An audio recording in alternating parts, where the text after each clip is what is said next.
Hey guys, in this week's episode, we are going to be talking about our most anticipated movies of 2024. And that's it. So join us.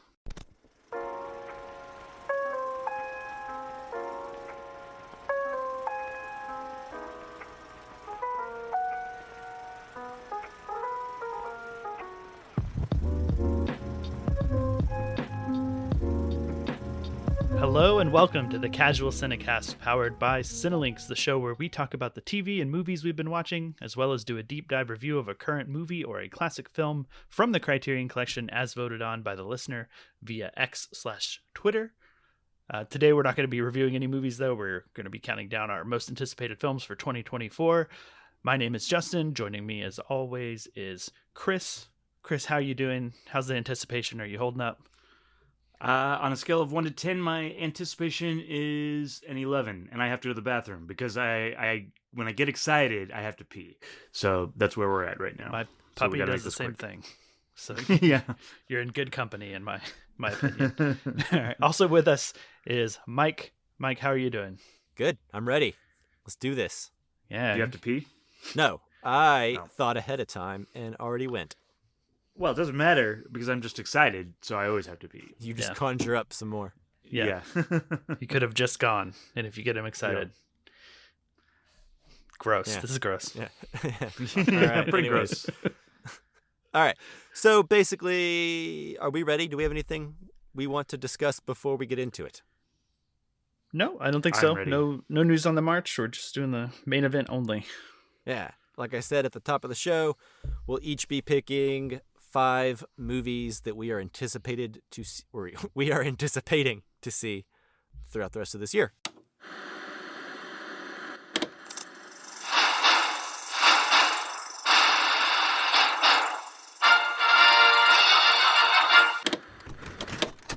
All right, so before we kick this off, just want to briefly explain the way we're doing this. We're each going to name 5 of our most anticipated films for 2024.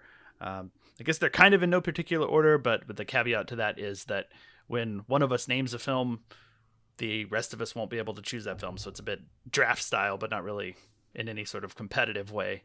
But just to ensure that we have 15 unique films that we're going to talk about. So with that laid out, Mike, do you want to get us kicked off with your first most anticipated film of 2024? Sure. Let's see. Not knowing what you guys are going to pick kind of makes this to where I don't really know about which order I want to go in, you know? But sure, I'll kick it off with a movie that I know absolutely nothing about other than the joon and the star and the title. And that is Mickey 17, directed by Bong Joon-ho, starring Robert Pattinson. Yeah, this was on my short list too. This is one that was in running, but so I'm with you. I'm excited. Yeah, I guess I know one more thing. I think it's science fiction, but I don't. Yeah, okay. I know a little bit about the. I know a little bit about the plot as I was looking it up. Do you want to know? Sure. So, my understanding is they're on an expedition to colonize another planet, and Mickey 17 is Robert Pattinson's character, and Mickeys are basically disposable employees that can be, I don't know, resummoned, cloned, however it works. Yeah, okay. Who are tasked with like the life-threatening parts of the mission, so they're expendable. All right, like Moon. Whoa, spoilers, bro.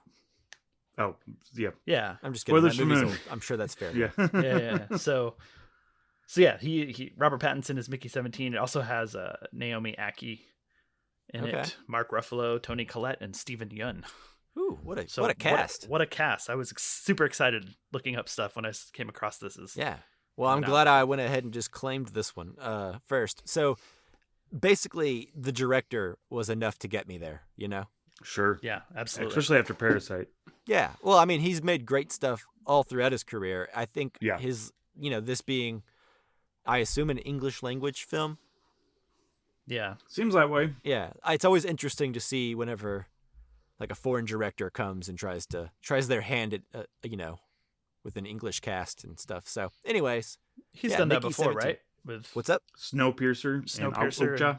Okja, yeah. Yeah, and those are the movies of his I typically like a little less than his other ones. Not that those are bad. A little bit more over the top, or maybe it just doesn't feel like it. They fit the over the top nature as they do in a Korean film. Yeah, maybe it's just like a barrier that we're just culturally. Yeah. I don't know, but that's always an interesting thing. So whether it's good or not as good as his other stuff, I'm excited to see kind of what ends up being the result. Yeah, agreed. Agreed. All right, cool. So with that, I pass it to Justin. Yeah, sure. So my first one, the way I'm doing this, I'm going with the one that I think I'm kind of most excited about that I think someone else might take. And Mickey 17 might have been my first one on that. Yeah, that's why it was mine. That's the exact strategy I went with. It was like, what are these guys going to pick? Yeah, so I'm going with a road trip comedy movie that is directed by Ethan Coen, of all people, called Drive Away Dolls. Yeah. This is not a Coen Brothers movie, to my understanding, because at least he helped write it, didn't he? The other guy? I think I saw that Ethan himself co-wrote it with Trisha Cook, who has edited a lot of Coen Brother movies. And then Ethan's directing, but it's not a Joel and Ethan written, produced sort of thing, which is interesting in its own right. But I think also this movie just sounds kind of up my alley. Sounds like it could be really funny, especially with the Coen sensibility that I assume will be there. But I don't know a lot about it, but it's a group of girls go on a road trip, I think to Florida, to Tallahassee, I think I saw. And then they get tangled up with a group of criminals, which sounds pretty straightforward. Sure.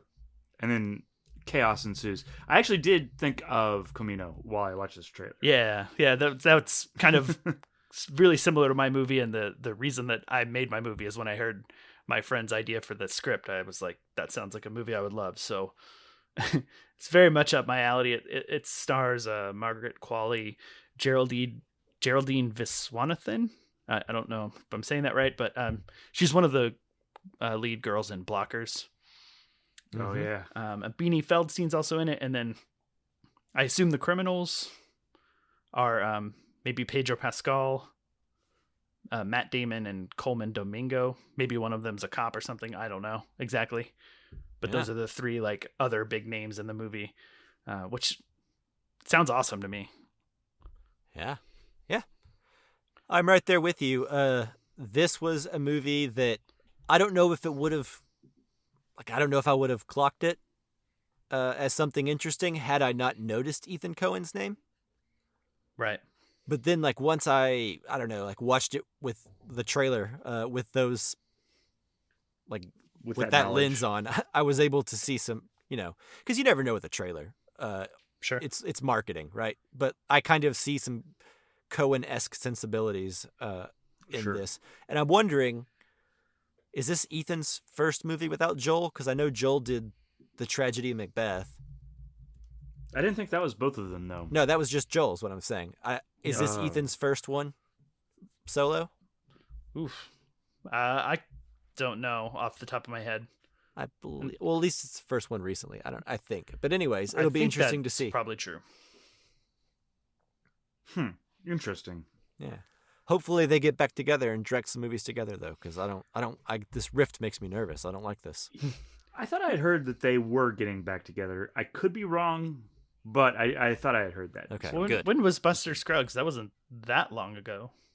Yeah. Oh, that was at the beginning of the podcast. When we started doing the podcast. I guess it was four or five years ago. Yeah, that's a pretty big break for them. Yeah. As a duo. Time to come back. Yeah. Well, in the meantime, we have Drive Away Dolls. Hope it's good. I'm excited. Yeah. So, Chris, what's your first? Oh man. So I don't know. I misjudged you guys. Okay. I didn't know exactly how you were going.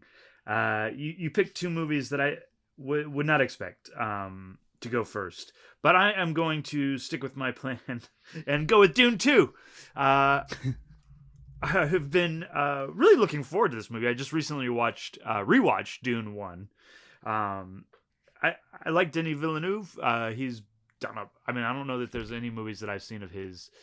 The Spider one maybe didn't have as. Anyways, but all of his movies have been super interesting to me, and I have been looking forward to Dune Part 2 for a long time, which seems like forever. So this is up on my hype meter list. What do you guys think? I mean, I hope it's great because I really enjoyed Dune Part 1 and I would like the whole thing to be good. Yeah, I agree. Did you guys see that there's like a meme? There's like 3 worms on the poster like attacking, and then there's a meme where it looked like a chihuahua. They like put a chihuahua's face in the background of it, and now I can't unsee it, and now it's just a chihuahua. The 3 worms are like a chihuahua, and I haven't seen that, and I hope I don't. No. Yeah, the internet ruined it for me. Yeah, the internet's good at that. I am also excited about the movie, regardless of any subliminal chihuahua messaging they're putting in there. I need to rewatch the first one. It's on my list to do because I think we're getting part 2 soon-ish. So it's a slow away. weekend here, movie theater wise, and I saw that this weekend in IMAX they're playing Dune Part 1 again. Ooh. At AMC. So if you're interested, Chris, maybe look on the internet and see what you have available to you. Okay. Yeah. All right. Well, cool. Yeah. I don't know if much needs to be said about it. I think I'm just excited to, have the second part here because as much as I loved Dune, and we're pretty well documented on our episode of saying that, or at least I am, of saying that, it's very much a part 1 movie, so it feels incomplete. So it's hard to really have strong, at least for me, to have strong feelings. So like to get part 2 will feel like it's finally maybe closing off that sort of open-ended feeling of loving a movie, but it not being done. Yeah. Sure. Yeah, but here's the thing is like, it's not here yet, but I'm not really super worried that it's going to be bad because A, the source material exists, and B, like Vinny Villeneuve, I can't say his name right now. Denny. Yeah, Denis Villeneuve has had an insane run of movies. Yeah. So much, like, I don't know if any directors ever had that. Like, balancing artistic vision with mainstream budgets and consistently delivering something good and quality. Mm-hmm. Yeah. Even working within the studio system, it's like, I know, like, he's praised all the time, but, like, I think we're taking him for a little bit for granted because I just have this faith that he will deliver, Yeah. Agreed. Yeah. And I think the feeling I have, like Justin was saying, the first one was so good, or was so solid, is I guess what I should say, that I'm not worried about the second one. And that also builds up like my anticipation. It's like an episode of TV, right? So like I watched an episode and now I'm ready for the next one, and I'm excited about that because the first one was so good. So yeah. I have huge confidence that it's gonna be just as good. It's just, it will be nice to have the whole and really be able to look at it. And luckily, this is very close to releasing. So less than a month from now, right? We'll be, or about a month from now. I don't really know, but yeah, it's something like that because I have it on my list to knock out that rewatch of the first part very soon for that reason, because it kind of snuck up on me. I was like, oh gosh, I got to get to that. I got to get to doing that soon. Yeah, totes. All right, we're back to Mike. All right, Mike. All the way back around again. Okay, so this time I'm going to go a different direction. Last time I went with Mickey 17, which I assume will be a little bit on the artsier indie side. Mm-hmm. So I'm going to go with something in the opposite direction, which is something I really know nothing about, other than it's kind of a reboot sequel to a series that has been going on quite a while, and that is Kingdom of the Planet of the Apes. Mm-hmm. I knew you'd have this one. Yeah. I thoroughly enjoyed, when I was a kid, the original Charlton Heston 60s Planet of the Apes movie. I even liked some of the weirder sequels, which are probably objectively bad, like Beneath the Planet of the Apes. Yeah, I remember I was sick one day, and we had cable at the time. And I watched like all the Planet of the Apes movies that day. I was depressed by the end of the day because humanity sucks. Yeah. But I really enjoyed them. They're wild, the originals. Yeah. But anyways, then I enjoyed the trilogy. I guess the different directors handled it. Matt Reeves, and then I believe, who did the Rise of the Planet of the Apes, one with James Franco. But anyway, it doesn't matter. I don't know off the top of my head. Yeah. Those movies are pretty good. They just kind of got better, I guess, as they went on. Rupert Wyatt. Thank you, Chris. I was trying to look it up while continuing. But anyways, I really liked those, especially the Matt Reeves ones, Dawn and War of the Planet of the Apes.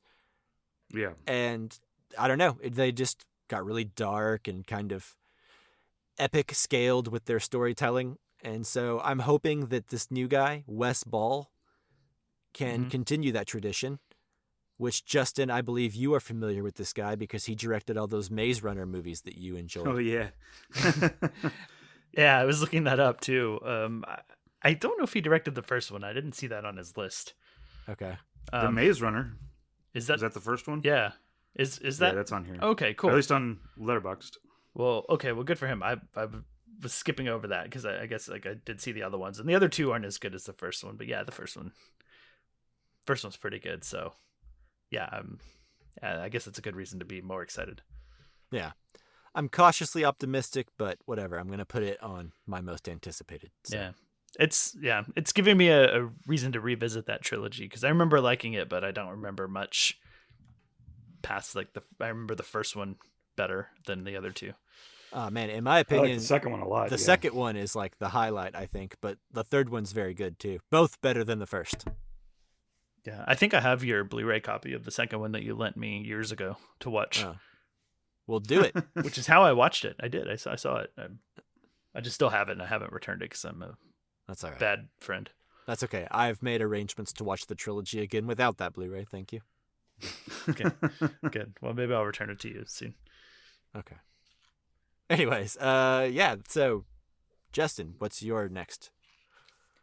All right. So my next one, I'm really not trying to copy you, but I had like a more popular, or I guess like more mainstream film for my second one. But it might be an unpopular choice because, as well as the movie was received, I feel like initially when it came out, the original movie, I guess, kind of got panned by the time it came around to like Oscar time, but it's got a sequel coming out this year, and that is Joker: Folie à Deux. Oh, okay.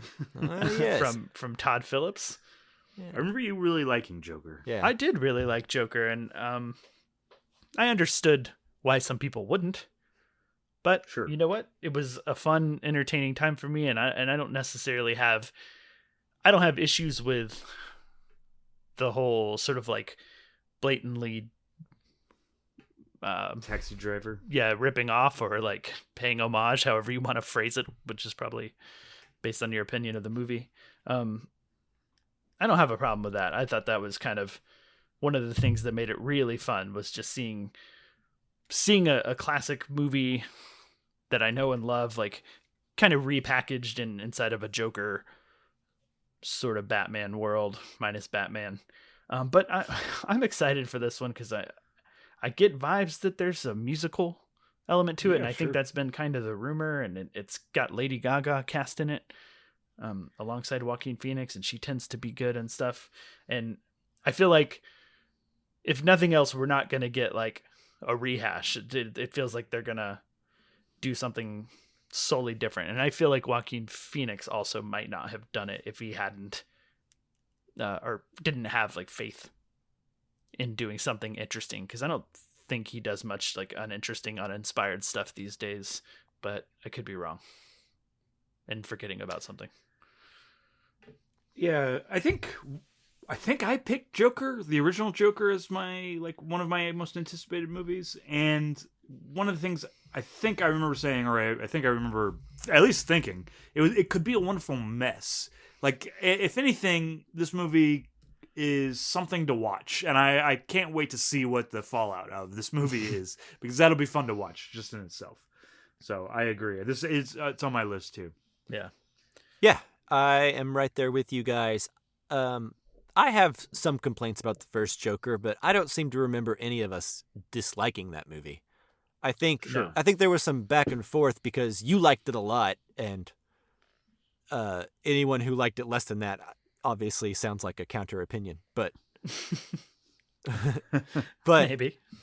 I don't remember disliking that movie. I remember enjoying it pretty thoroughly. I think I don't know. I think I would appreciate movies more like that. Movies that are going to be so homage heavy. I would like a little bit more like, I don't know, have a credit at the beginning that's like based on Taxi Driver and King of Comedy. Sure. Yeah. Or something. Yeah. I don't know. I think that would be nice. But whatever. That's Yeah. not a real complaint. That's just a personal thing. I guess what excites me the most about this one is that whatever it's going to be, it won't be like what we just saw Exactly. with Joker 1. Like it's like a musical apparently. Like that's in and of itself is interesting. Mm-hmm. The Lady Gaga element of it all is sort of like this wild card entering into the thing. We're going to have a new Harley Quinn, which is good because I don't know. I'd like a new interpretation of that character, you know? So, which I think we're I feel almost guaranteed to get that with. Yeah, she's not going to doing. do what Margot Robbie was doing. You know, she'll be doing something different, hopefully, but almost assuredly. Yeah. Yeah, and I don't necessarily feel like the backlash against Joker came from you guys or thinking about you guys thinking of it negatively. I think it's just what happened was like around Oscar time when it started getting nominations is when people started turning on it. Really, turning. Particularly the same on thing Todd happens Phillips. with a lot of movies that get a lot of Oscar love. Like I remember, it wasn't my favorite movie, but I remember once 3 Billboards Outside of Ebbing, Missouri, like started getting nominations. Mm-hmm. It seemed like film Twitter just like completely turned on it. Yeah. And it happened with Saltburn, but I don't think it was because of awards nominations. I don't know what, but like I remember the initial reactions were super positive, and then they got like super negative. Yeah, I know you guys talked about Saltburn. I liked it when I saw it at Fantastic Fest, and it's weird. I will talk about that, but like weird seeing something in a vacuum, and then all of a sudden you're like, wait, I like this movie, and everybody hates it. What like what did I miss? Yeah, it's just 100%. bandwagoning. People like to belong, and like I don't know. That's what annoys me about like internet discourse is like I feel like once a popular, easy to digest talking point goes around, everyone just kind of, whether they mean to or not, absorbs it and just repeats the same boring criticism over and over again. True. Yeah. I probably have fallen into that. I think we all do. I don't like, think we can help it, but it just sucks that that's what happens Yeah. to movie discourse on Twitter and things. Yeah. Well, I'm sure we'll have plenty of discourse on this one once it comes out. I don't think it'll be immune to it, or I don't know that it will change anybody's mind, but I think it'll be interesting. Yeah, I think no matter what, it's going to be interesting. Hopefully, it's inspired and not like a Hangover 2 situation for Todd Phillips. Yeah, I agree. So, Chris, what's your next? Oh boy! All right, so my next movie, is going to be. Do you know yet? No, I don't really. Yeah, I'm trying to guess what you guys will pick, and like anyways. But like, I think I'm going to pick a Nicholas Hoult movie, starring and with Bill Skarsgård and Lily Rose Depp, and that's Nosferatu by Robert Eggers. Robert Eggers, Ari Aster, all feel like, I don't know, I feel like a close kinship with this podcast because we started the podcast around the same time and The Witch had come out previous to this, but I don't know. And we've covered The Lighthouse and Northman. Yeah, we've talked about them a lot. And I am looking forward to this movie as well. I don't know what to expect. William Dafoe is in this as well. But I know that it's Robert Eggers, and it's going to be well researched, and it should be really good, or at the very least, much like Joker, interesting. Yeah, so a big swing at least. Yeah, sure. Yeah, I'm excited about this one. It was on my short list as well. I like some of the images that have come out of it. They look really cool. They're intriguing, and I think Nosferatu is just a really cool story, and I'm curious to see what he does that changes it up or makes it feel unique and like worth remaking, other than I guess the fact that that it will be more modern and we have more modern technology and capabilities. Right? Werner Herzog did that in the 70s. Yeah. So he did it, and then what was the other one that also has Willem Dafoe as? There was Shadow of the Vampire. Shadow of the Vampire. Shadow of the Vampire. Yeah, where they're like making it. It's got John Malkovich. Yeah, where they're making a movie about a vampire and he is a vampire. Yeah. Cool movie. It is a cool movie. But what is? I guess like what is Eggers gonna do with this that make it feel really different? That's what I'm most curious about, is the differences. Yeah. Yeah. What is he gonna do to make it his own? Mm-hmm. Well researched. That's all he has to do. He's gonna get that dialogue down. Yeah. That period dialogue. Sure. All right. All right. So we're do we know who is Nosferatu? Let's see. Is it Bill Skarsgård, right? Is Bill Skarsgård. Count Orlok. Okay, he's pretty scary. I think. Yeah, Bill Skarsgård is pretty scary. Just normal Skarsgård. It's one of the barbarians. So interesting. Yeah. Wasn't there there's a quote or something from Robert Eggers talking, or maybe it was another actor saying that Bill Skarsgård he's not going to get the credit that he deserves for this role because he just sinks into like the design and the costume and the get up really? Like so much that like he doesn't register as Bill Skarsgård. like a Pennywise situation. Yeah, which I find interesting. Yeah. Dude's got a niche. Mm-hmm. He does. I would not want to run into that guy. I don't think you'd like mug me or anything, but like he's just scary, and I don't know that I'd want to run into him. Sure. Like at night. So yeah, I'm sorry, Bill Skarsgård. I don't want to run into many people at night. Yeah, that's true. So I stay at home. Just as soon as the sun goes down, you lock the doors and shut the windows. Yep. Exactly. All right. So we are moving on to Mike's number 3, right? Yep. All right. So let's see. Go back to a smaller movie here. I am interested. This isn't really that small of a movie. It's like an A24 movie, and it's actually the spiritual completion of a trilogy, and that is Maxine. Oh. Yeah. I enjoyed both X and Pearl. I think when I saw Pearl, I retroactively re-evaluated X and then decided I liked it more than I thought I did, having only seen it. Yeah. And now I think they're both really, really interesting and cool and kind of doing something that you don't really see in horror done very often, which is have two kind of wildly different movies kind of complete a story. And I'm interested to see how Maxine will do that as well, because it, much like Pearl before it, looks totally different than what came before. Sure. Mm-hmm. And it's all Ty West, I should say, and then Mia Goth. So it's like their little trilogy, their little X trilogy, together. And I'm hoping that it explores a lot of the same themes that Pearl and X tackled. You know, like pornography and obviously the violence and mayhem that comes with horror movies. You know, but I don't know. It's so interesting because Pearl was so wildly different than X that I am skeptical that they'll be able to recapture that a second time. Yeah. But I'm curious and excited. So I am too, and it'll be cool to have the cap on that trilogy too, and really like sit back and view it as a whole. Maybe we'll contextualize Pearl and X like we didn't before. Maybe we'll like them less. Yeah, maybe we'll like them more. Maybe if the third one doesn't work, the whole trilogy will just seem a waste of time. Yeah, but I'd hopefully. Yeah. But I'm we'll excited. always have the first two. We can just ignore the third one if need be. Yeah. Well, this I think was on one of our lists last year for like the fall, because it was supposed to come out, or is potentially coming out in the fall, because there wasn't a release date.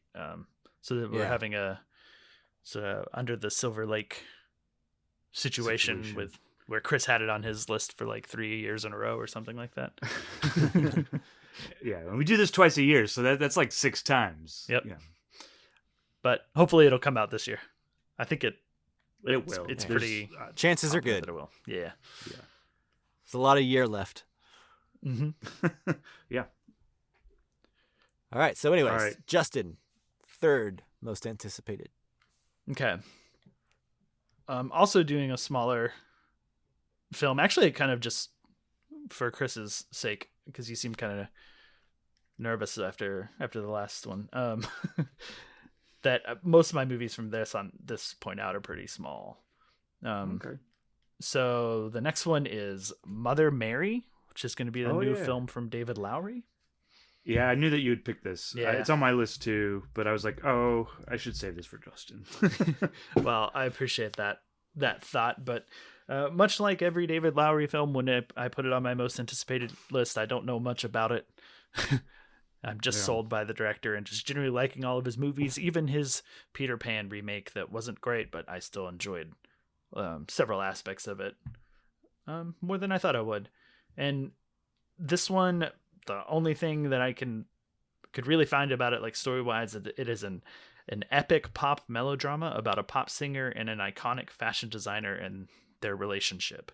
But it stars Anne Hathaway, Michaela Cole, who is from Black Panther, and Hunter Schafer from Euphoria. And all right. Interesting. That's enough to sell me. David Lowery's always got such a vision, such a cool aesthetic to his movies, even if they're, understated and not necessarily awe-inspiring aesthetics. They certainly have a mood to them, and I admire the way that he really understands the themes of the stories he's telling, and like that's tends to be what I grasp onto most of his movies, more than plot or specific scenes or moments. But I tend to walk away from his movies with an emotion and a mood and a theme more than anything else. So I'm always here for more of those 3 things. Yeah, I mean, I'm down to see whatever David Lowery puts out. It's always interesting. I think I've liked most all of it. I wasn't crazy about Peter Pan, but I don't know. It was an interesting. It had interesting things about it. Mm-hmm. Yeah, there were some. That was his one for them, though. Like if we're gonna use the Martin Scorsese, that is definitely, I don't think, a thing that he was necessarily interested in. But it was like Disney was like, "Hey, do this for us," Sure. But I think that movie probably has more to it and is better for David Lowery getting involved than it would be otherwise. Than if they just ordered a Peter Pan live action movie and gave it to some standard person. Yeah, sure. So yeah. Okay, right, cool. That was Mother Mary. Chris, what's your third? All right, my third is a bigger movie that I actually think probably. Well, I really liked It's in a like, what is it? This is like the 5th movie in a series, and I'm sure Mike will be able to correct me, but it's for Furiosa. This is the 5th one, right? Yes, but you didn't get the full name. It's Furiosa, a Mad Max saga. Yeah, which is a weird title in my opinion. Sure. Yeah. We saw the trailer. Have you guys seen the trailer for it? I know I did. Yeah. A while back, so I don't remember much, but I remember thinking it was cool.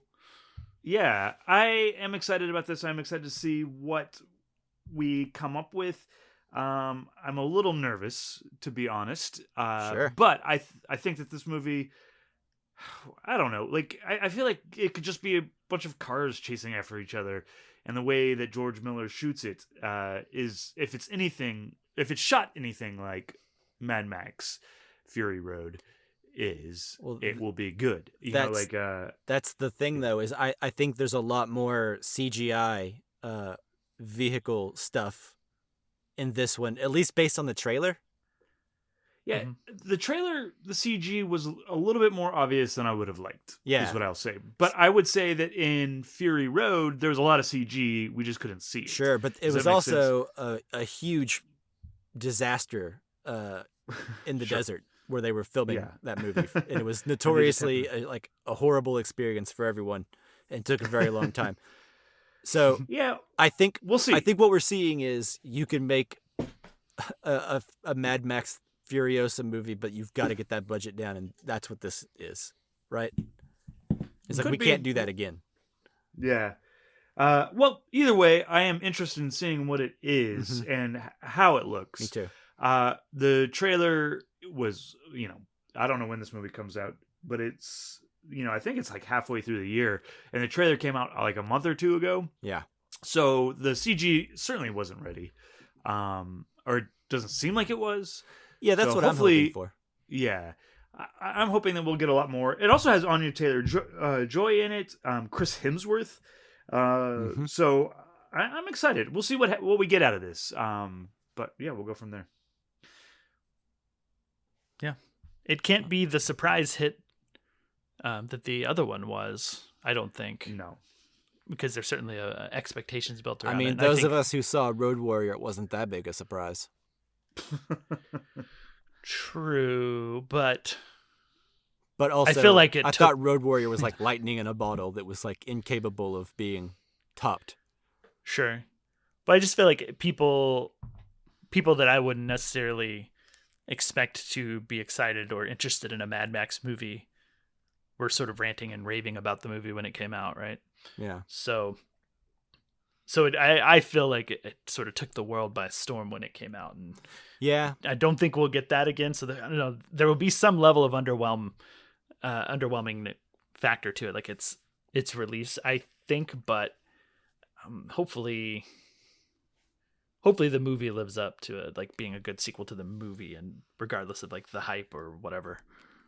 Yeah, this is an interesting comparison to Dune 2 because I'm not as nervous about Dune 2 as I am about Furiosa.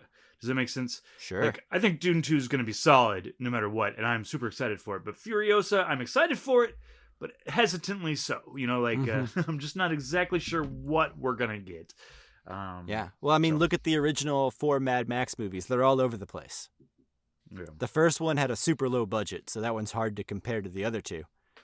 But Road Warrior is essentially like a big chase action movie, kind of like Fury Road, but in the 80s. And then you had Thunderdome right after that, which was like wildly different, and kind of like a PG-13 version of it and everything. So I don't know, it's like Fury Road might have just been another Road Warrior. We might be getting like a Thunderdome next, which has its fans and, but isn't, I don't think, as widely acclaimed as its predecessor. Yeah. Agreed. Yeah. Hopefully it's just cool people playing guitar on the top of open air vehicles. Yeah. That's all I really want. Yeah. Flaming guitars at that. Yeah. Fingers Flaming, crossed. sparkling. Who cares? Cool. So that was Chris's number 3? Correct. Yes. And we're back to you on number 4. All right. So for number 4, I have not seen a trailer for this film yet. I just kind of found it when looking up movies for this episode. But I feel like I've heard of it before. And it's a film by Richard Linklater. Oh, yeah. Starring Glenn Powell, who seems to be blowing up right now after Top Gun Maverick. But this movie's called Hitman. Have you guys heard of this movie? I have. I haven't, really actually. Good. Yeah. So apparently it's based on a true story about like an article that was in a magazine or something about it. That sounds like a Richard Linklater movie already. Yeah.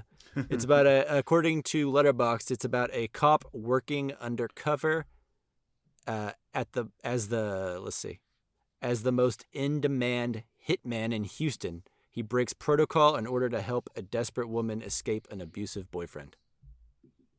Yeah, it's supposed to be a comedy, like it's supposed to be pretty funny. I listened to like podcasts and stuff. Then this played and in fact, I think it was supposed to come out last year, but it played a lot of film festivals. So a lot of people have seen this movie, but it won't come out for another month or so. Yeah, and the most interesting thing about this, I think, to me, is the Linklater of it all, because if you look at that guy's filmography, it's all over the place. Mm-hmm. But I think one thing that I think kind of feels true throughout all his movies is he's a pretty curious guy. He's an intelligent, curious guy, and I feel like he's interested in people. Mm-hmm. And he really loves just listening to characters talk and be in the moment. And so, I don't know, I'm interested to see what he does. It feels like, I didn't know it was a comedy, but it feels like it might be more like something like Bernie, but who knows? Because it's Richard Linklater, and you really never know what you're going to get. Yeah, it's kind of like Linklater and Soderbergh feel like they come from the same vein, where they put out they have a lot of weird projects. They're putting out a lot of movies, and it's like hit or miss. But I'm always happy that they're coming out with a new movie. Does that make sense? Yeah. Even if I enjoy their movies, no matter what, is what I would say, to varying degrees. Mm-hmm. Yeah, I tend to always like his movies. I even liked Apollo 10.5. Was that him? I don't know if you guys. Oh yeah. I did like that one. I never saw that. Yeah, it's a little animated movie. It's on Netflix. It's weird. Rotoscoped, really. It's rotoscoped. Yeah, kind of like a Scanner Darkly or. That's right. Waking Night Dreams. Waking what? Waking Dreams. Waking Is that Life. what it's called? Waking Life. Waking Life. Yeah. That's what I was gonna say. Waking Life, and then you said Waking Dreams, and made me doubt myself. But anyways, yeah, kind of like that. And he's like, it's about a boy who's recruited by the Apollo program to go up to the moon first, before Neil Armstrong. It's really just it's very silly, but also it's like a lot about him talking about what life was like growing up during that time in Houston. Yeah. So it almost functions as like an animated time capsule documentary sort of thing. But to your point, Mike, like it's very like human, very focused on people and examining the I guess life in like on a very real level. It's cool. It's a cool little movie. Nothing amazing, but probably worth your time if you've got some time to kill. Agreed. Cool. Anyways. Okay. What is your next movie, Justin?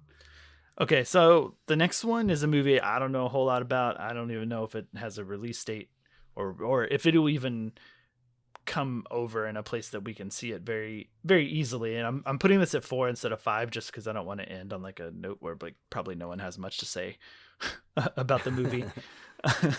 But I just came across the concept of this and I thought it sounded really interesting.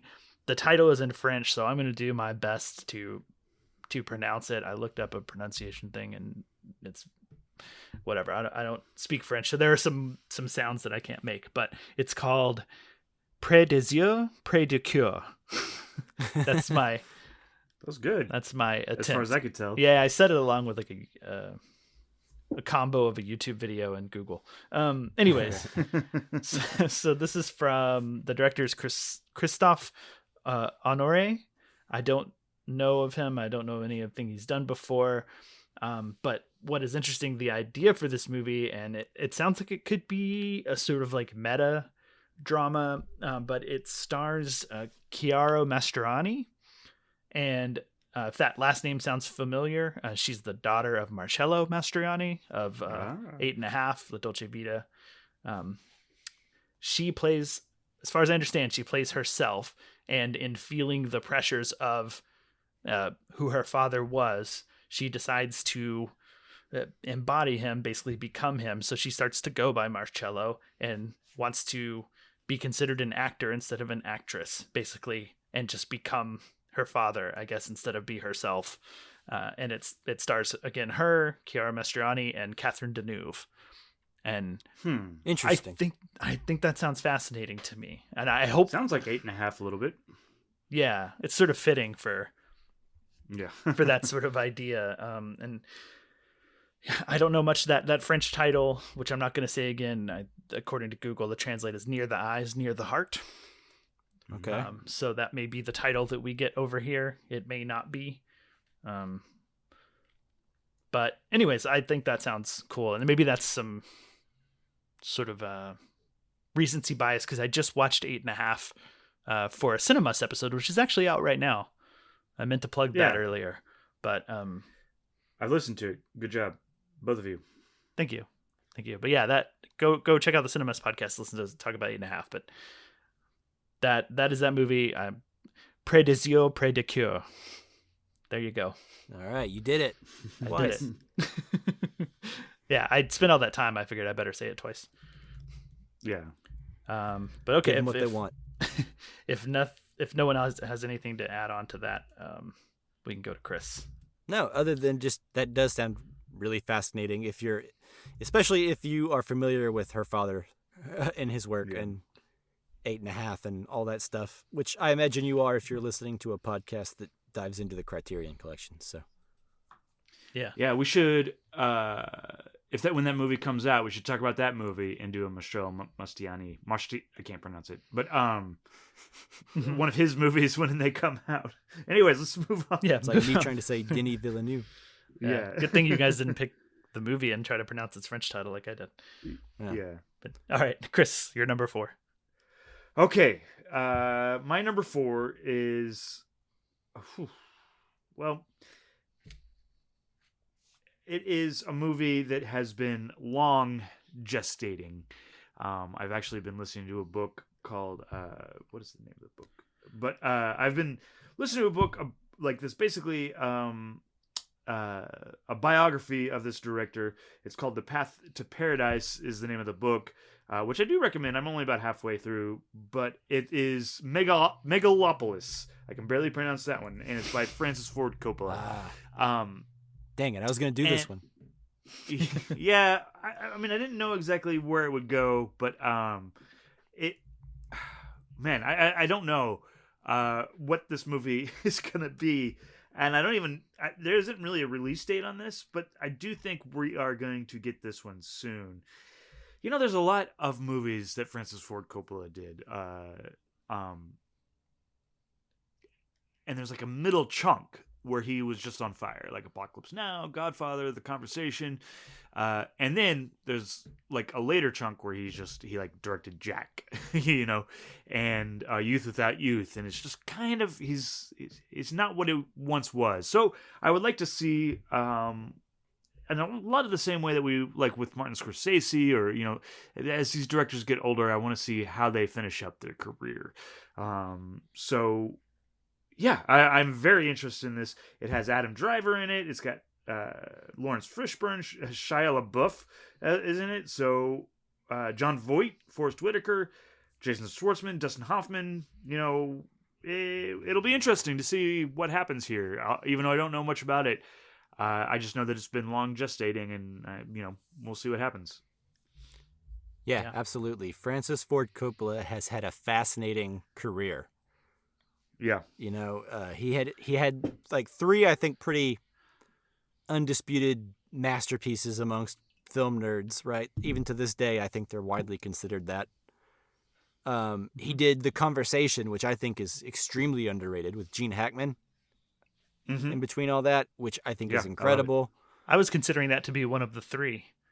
Oh, yeah. Well, I was thinking The Two Godfathers and Apocalypse Now. Oh, okay, yeah. I would consider those 4 as like like that makes sense. Cinema masterpieces. I was not thinking about Apocalypse Now. But The Conversation is well received, but comparatively to those other 3, Godfather 1, 2, and then Apocalypse, it's like no one even knows it exists. It's hard to keep up with Godfather. Comparatively, But anyways, The Conversation's incredible.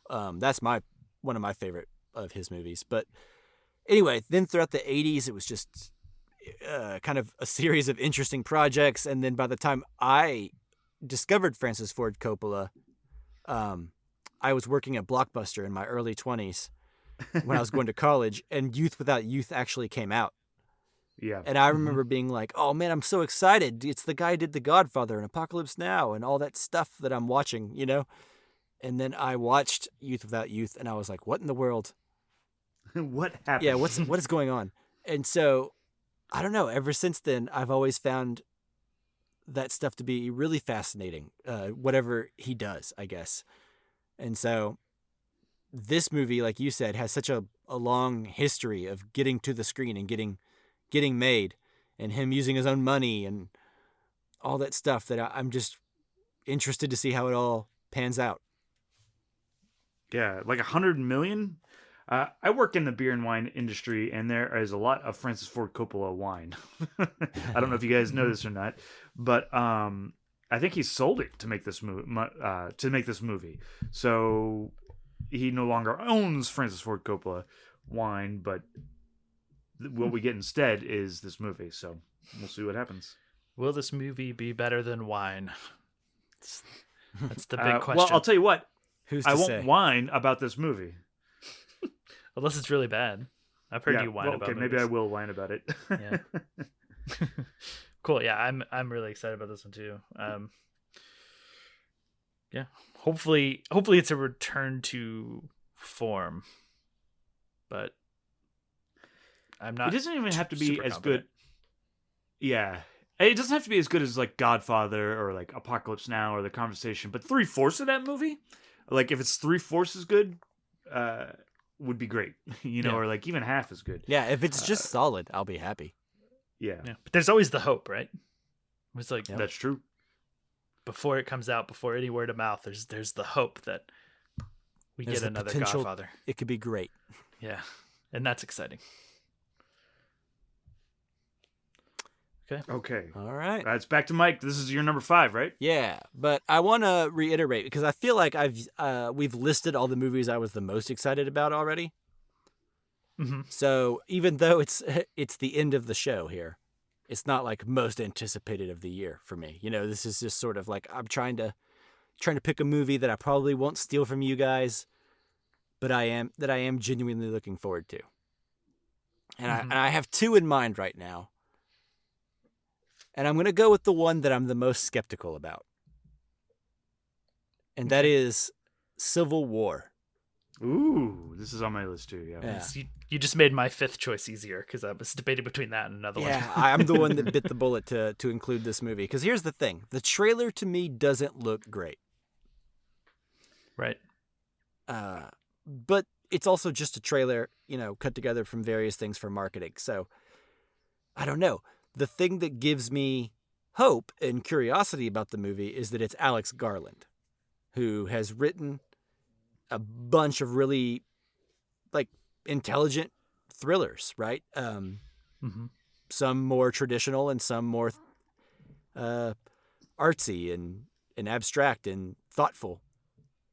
And he's directed even less than that. So the fact that this is an Alex Garland directed movie as well shows that he's interested in this topic, right? And I don't feel like Alex Garland's the kind of writer who would just write something without exploring other ideas, Yeah. I don't think it would be that straightforward. So, I mean, his last movie was Men, for God's sakes. Yeah, which I liked. Yeah, me but too. I feel like too. a lot of people didn't like it. I feel like Justin really liked it. I did. I feel like I liked it more than either of you. Oh, really? I think. But you weren't on that episode, were you? Is that why? No. It's not important. No, but I think I listened to you guys talking about it, and I was Okay. like, I think I like this movie more than them. Yeah. But yeah, I think with Men, even when it came out, it wasn't until I watched it that I was, even really that excited about it, and I think there's just like with the topic and what it seemed about, but like before you really know, it can seem really straightforward and simple, and maybe too simple. And I feel like Civil War has the same vibe. It's kind of like a similar sort of naming device where it's just like Men was Men, right? Like that's the name, Yeah. and you're like, okay, I guess I know what this movie's going to be about, but I kind of didn't. Yeah, he likes these surprised. brief titles these days, like Annihilation, which granted was based on a book, but Yeah. But Civil anyway, War, so Man. yeah. So I feel like, as simple as it might seem, and it may seem obvious, I think it'll have more to it than that, and that's my hope anyways. Sure, which is my thought process and why it's included in this list. But I'm glad to know that you guys were also considering putting it on there. Yeah. Yeah, it's on the list. It's on my list for sure. Yeah. Okay, rock on. Well, does anyone else have anything to say about Alex Garland or Civil War? No, I guess the only thing it also seems similar to Men, like it might be very triggering for things going on in like modern society for certain people, and I don't know that I want to watch it this year. Yeah. I mean, this is the year though. Yeah. It's timely. Yeah. But that's all I had to say to add on. Rock on. Okay, So, well then, Justin, I guess that leaves me no choice but to pass it to you. What is your fifth? okay, so my fifth is like a really wild card movie because I don't know much about it and I don't know what to expect. It's from a director, Jake Lewis, who I've never heard of or seen anything by before, but just something about it intrigues me.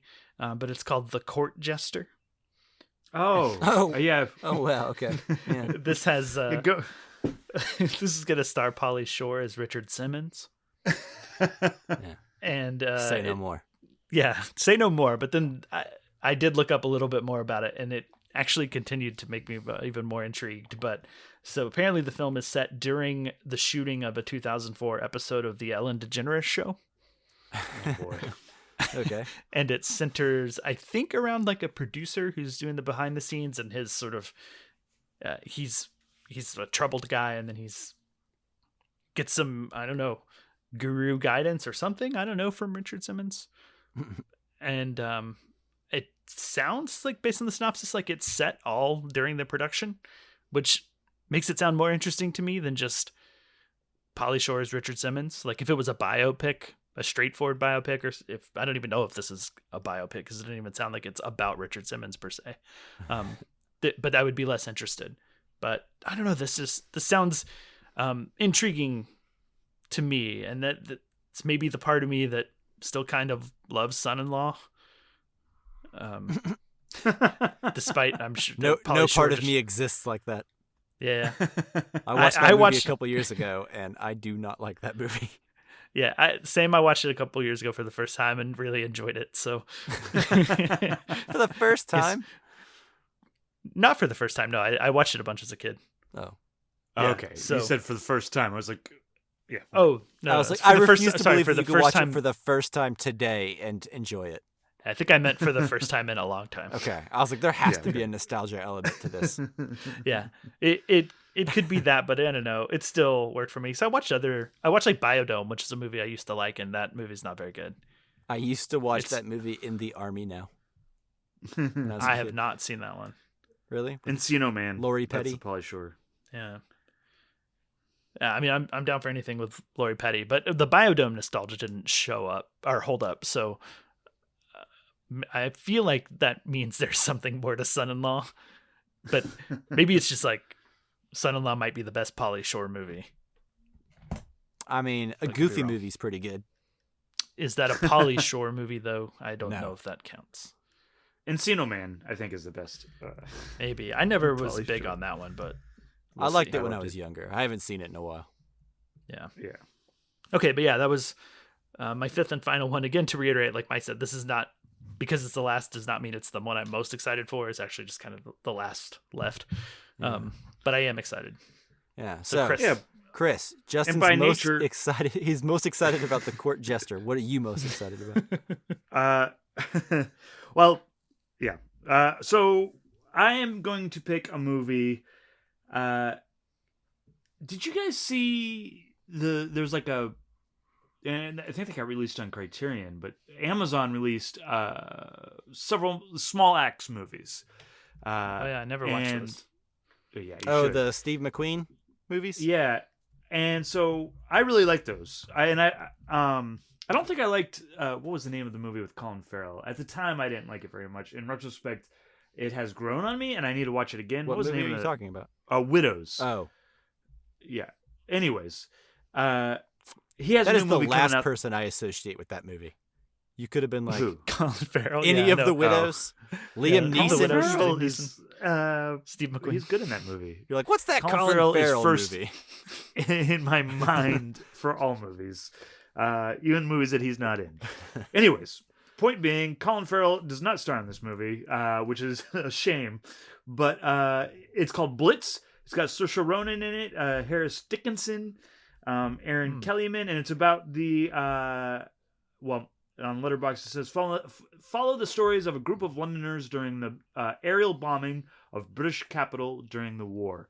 So not very clear as to exactly what it is, but I do like Steve McQueen, and I do like I am interested Saoirse Ronan for sure. Yeah, but I am interested in seeing what happens here, and yeah, I definitely would be. I'm on board for it and excited to see what happens. Sounds brutal to watch. That's like my first thing, and maybe not necessarily based on widows, but based on hunger and shame and 12 Years a Slave. Yeah, like I could feel be like brutal. That could be quite brutal. It's quite not tough to exactly what watch. I'm looking for, but yeah, it could be very brutal. you know, Widows is a movie that I really need to watch again. Yeah, me too. It's been a movie that I've wanted to watch again ever since I first saw it. I knew as we were reviewing it that I wasn't getting everything and that only time would be able to tell how I really felt about that movie. Because it's a movie that I don't look back on super fondly, but I feel like that might be a problem on my end, like something that I did wrong, like I watched it wrong or something. Did you hate that feeling? Sure. Yeah, it's like I feel like I owe it another shot because I like everything else Steve McQueen has done. I haven't seen the Small Axe movies though. Maybe I should. They're good. To I think wash out Widows the taste is of like what I didn't like about Widows out of my mouth. That's true. I think Widows is his most conventional movie. I mean, there is arguments to be made that like 12 Years a Slave is pretty conventional. It's just, but like, I think Widows is his most conventional movie. So it'll be interesting to see how kind of like this is his return to the big screen. But yeah, I do like it, or I am interested in seeing what that is, and I do also think Widows. I would benefit from seeing that again. Yeah, is it in the Criterion Collection? We should pick it. Widows is not. I don't think Widows is not, but yeah, it's kind of tough to get up for a movie that you don't like, but you feel like you owe a second chance. Yeah. Not to go backwards, but I feel that way about Annihilation. I certainly feel I owe that movie a second chance because I read the book not too long ago and I really dug the book. So, but it's hard. It's hard because my first experience with the movie was not enjoying it at all. And so, yeah, that's what surprised me so much whenever you enjoyed Men more than us. Is I was like, this is Alex Garland. You had trouble with his last humdrum movie, but you like his next one. I don't know. Yeah. Man is a fickle beast. Yeah, that's what I'm saying. It's like sometimes I feel like maybe we're not in the right headspace, especially doing a podcast when we have to watch movies sometimes when we wouldn't choose to. Sure. It's like homework. We've like most of the time I enjoy it, but sometimes I'm like, man, if I wasn't recording about this soon, I certainly wouldn't be watching this right now. Yeah, I could watch X TV show or a movie that Yeah. Okay. Well, that wraps it up. Do we want to recap real quick? Yeah. Mike? All right. So the 5 that I got to list, not going to say my 5 favorites, but the 5 that I listed were Mickey 17, Kingdom of the Planet of the Apes, Maxine, Hitman, and Civil War. Justin. Cool. And yeah, my 5 were Drive Away Dolls, Joker, Folie à Deux, Mother Mary, Près des yeux, près de cœur, or Near the Eyes, Near the Heart. You're just getting better and better every time. I know. I'm getting more and more comfortable. And The Court Jester, last but not least. Chris. From Justin's list, what I have learned is if you want him to put it on the list, just put a little French in there. Exactly. Like Joker, Folie à Deux. Do you know what Folie à Deux? There's a wine called Folie à Deux. Do you know what that means? The Two Follies? No. Well, No, I don't know. I mean, I don't know what it means. Shared delusion. So that definitely factors into the movie. Like if they're both. Oh, sure. Anyways, Neat. Thank you. You're welcome. So what were yours? My list is Dune Part 2, Nosferatu, Furiosa, What? Mad Nosferatu? Max 2. What did I say? You said Did I say Nosferatu. Nosferatu. Nosferatu. That's the Hayao Miyazaki version. Yeah. My neighbor Nosferatu. A Mad Max saga, Megalopolis, and Blitz. Awesome. All exciting, I think. Yeah. I genuinely, I think I considered almost every movie on one of your lists as potentially being on my list, except for Hitman, because I hadn't heard of it. Yeah. Well, you're welcome. Hitman is definitely. Yeah. And it also came out, like, Letterboxd will list its release date as 2023, but it didn't actually release in the theaters until this year. Gotcha. Or did you guys have any honorable mentions that you didn't quite get to that you just want to briefly name? Yeah, I got one.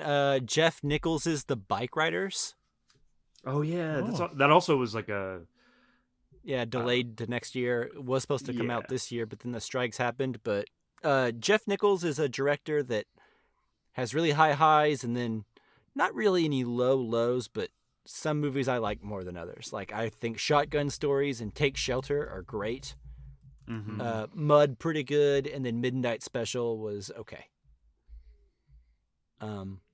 So I don't know. We'll see. This could go either way, but yeah. Tom Hardy, Austin Butler, sounds cool. Yeah. He won me over with Take Shelter to the fact where I'll watch anything. Right. That he does. Just in case. Yeah. Same.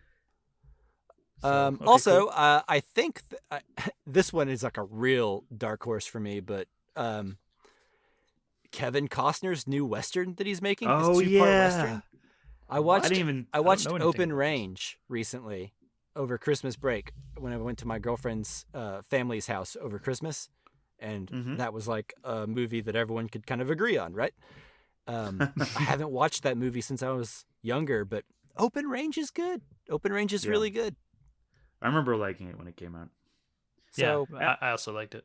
Yeah. So I would like to see Kevin Costner do like an epic 2-part Western that ends up being really good, which is, I mean, this is a 2-part Western, but it remains to be seen if it'll be good, but I'm excited. Yeah. They released like a month apart too, I believe. So it won't be like Dune where we have to wait like 2 years for the second one, but I'm definitely curious about this too. So that's cool. I hadn't heard of it, but I'm looking forward to it. Yeah. Cool. What about you, Justin? Yeah. So I have two that I'll touch on real quick. Spaceman from Johan Renck. Yeah. The guy did Chernobyl. Yeah, this was close to me. Yeah, I'm just curious to see Adam Sandler doing another seemingly serious role. Mm-hmm. It's also got Paul Dano, Carey Mulligan, Isabella Rossellini. That's all I know, but I haven't even seen Chernobyl, but I've heard that it's really good. So. Chernobyl's great. Yeah. Oh, yeah, you should watch Chernobyl. Yeah. Maybe after I finish catching up on the Bad Batch, which is a whole nother conversation. Yeah. But that one I was interested in. And then another film from Leos Carax. I don't know if I'm saying that name right. But he did Holy Motors and Annette. Oh, goodness. Which I haven't seen Holy Motors. But I loved Annette. I thought it was fantastic. Annette was wild. Yeah. Wild and interesting and just shooting for the moon. And I loved every weird, bizarre second of it. And to my understanding, I think there's a character that was in his first film in Holy Motors that's returning. So it might be like a spiritual trilogy of sorts now. But the description described it as a free-form film and a self-portrait, which sounds so indulgent and sounds right up your alley. And ridiculous in its artsiness and pretension potentially. So that excites me about that one too. That character being in both movies, it reminds me of, did you remember when in the 90s, I think it was 97, when Michael Keaton played the same character in both Out of Sight and Jackie Brown? Yes. Yeah. Yeah. That same FBI and it wasn't agent. billed that way or ever. It just was a weird thing that happened that year in '97. Just was. Yeah. That was cool. So cool. Yeah. So maybe this will be like that. But anyways, those are the two I have that kind of made my list, but aren't quite up there to be in the top 5. Chris, do you have any? Yeah, I kind of have two bigger ones. Gladiator 2. Gladiator 2. Yeah. Hard to believe it's real. I somehow I passed it on like making all my lists, and I looked over it as something that will never happen, even though I know it's happening. Yeah, I'm kind of surprised it's not on your list, to be honest. But yeah, it's Ridley Scott. Who knows what we get out of this? It's got Paul Mescal in it. I'm mispronouncing. It's got Denzel Washington in it. Pedro Pascal, who's in everything. So I am really interested in this to see what happens. It's kind of like Megalopolis, like, is this what he goes out on? Like, all the Ridley Scott's making like 2 movies a year, so who knows? I bet he's already got another movie lined up. Yeah. Mufasa? You guys... What's this? Man, Mufasa is like the prequel to The Lion King. It's kind of like that CG. Yeah, it's directed by Barry Jenkins. I have no idea what to make of this movie. Oh my gosh. What? Okay. So in that way, I am like, I don't know what this movie is going to be. Is it going to be like a sequel to or prequel to the live action Lion King? Yeah, the live action one.